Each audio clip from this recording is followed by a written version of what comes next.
What I didn't know was one of the first jobs I would have was selling drugs from the back of my car for patients who would otherwise not be able to live. Some people have never been hit in the face.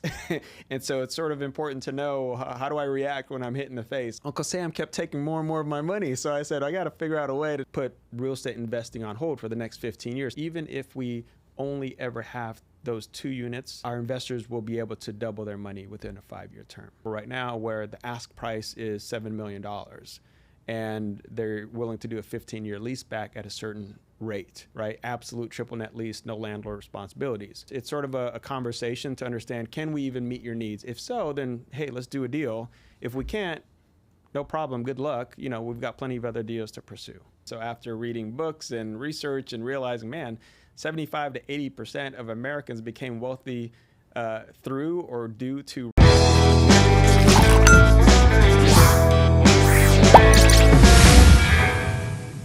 the longer that people live, the sicker that we get. Ultimately, what is happening as a result of all that is there's an inadequate amount of supply or capacity because of this high unmet demand. And so we said, well, why don't we take these empty and vacant buildings, like office buildings, and convert it to a higher and better use and meet the unmet demand that healthcare facilities and medical facilities have. And ultimately, that's what led us to launching our newest investment fund called the Redemption ARMOR Fund. ARMOR stands for Adaptive Reuse, which is what we're doing, and Medical Office Realty. What kind of made you want to get into real estate investing in the first place? Because I was a newly minted American, I wanted to pursue this thing called the American Dream. And so after reading books and research and realizing, man, 75 to 80% of Americans became wealthy through or due to real estate, maybe I ought to consider real estate.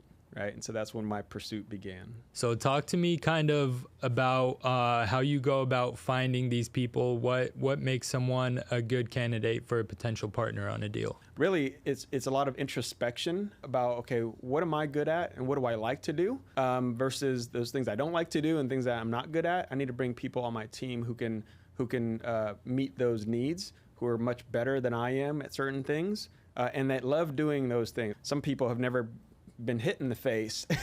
And so it's sort of important to know, how do I react when I'm hit in the face? And do I cower in the corner or do I come out swinging? I liked how you brought that up, getting punched in the face.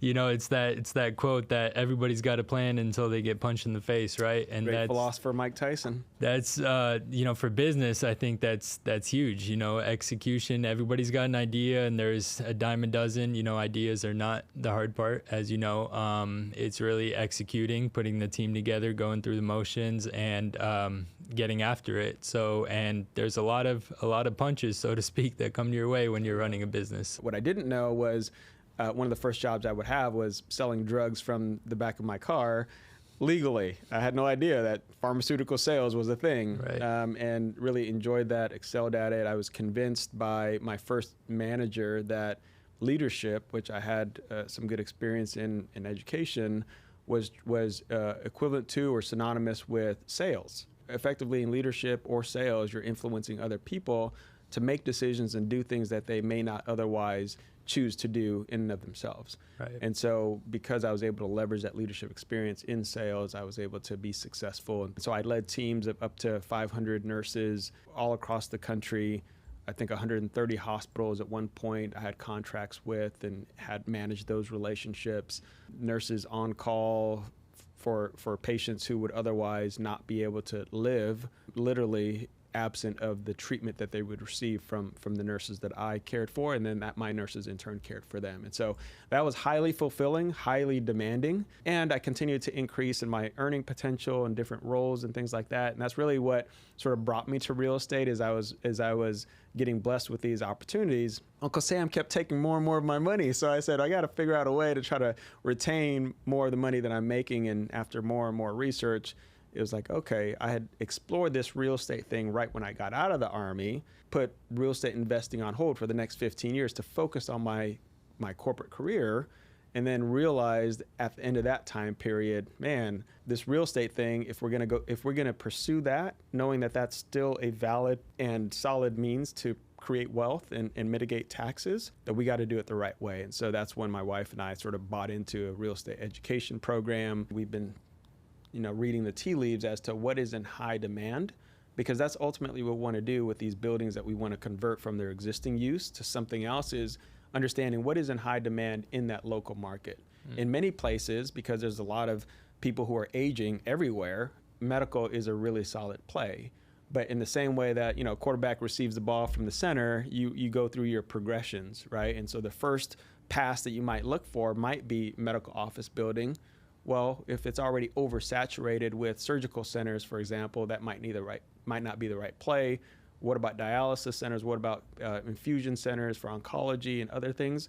And then if none of that works, well, what about self-storage or apartment buildings or business co-working? There's a range of different things. It all comes down to what is in high demand and what is is there a way to get the city behind that project?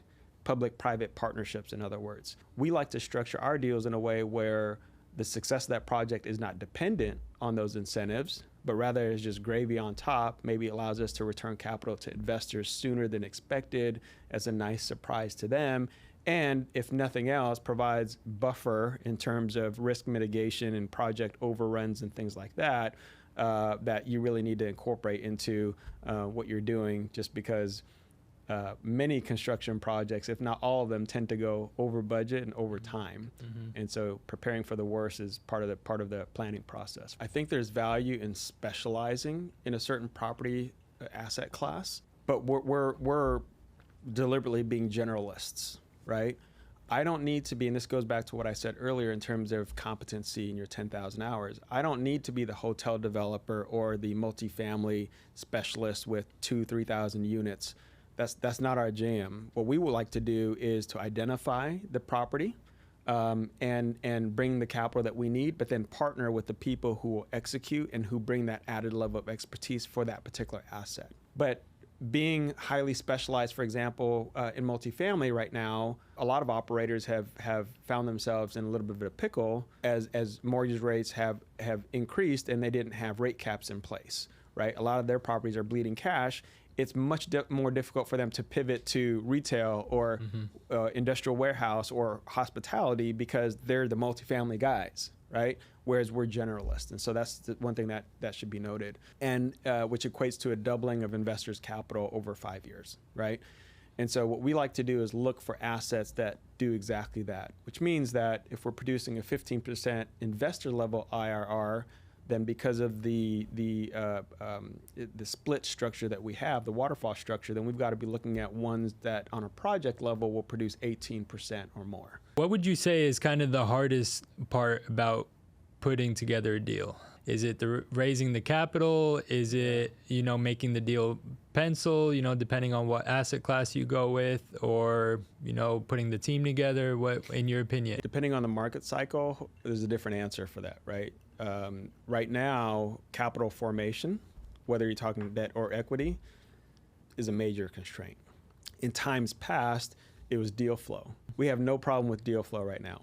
Capital constraints, however, have been an issue, right? On the debt side, for example, finding good loans for the acquisition of vacant office buildings is sort of non-existent. Right. Very challenging to find that, and understandably so. Many lenders have distressed office on their books already. So they're afraid that regulators are going to look at that and say, well, wait a second, you have this much on your books and yet you're looking to bring on another office. And even when they believe in our business plan to convert it to a hotel or to a business co-working center, until it's not. And so there's a risk there that they would have to be willing to sort of come alongside us and take on, and many are not doing that right now. And so what that does is opens the door for other debt sources. Some are debt funds, alternative, private credit financing, et cetera.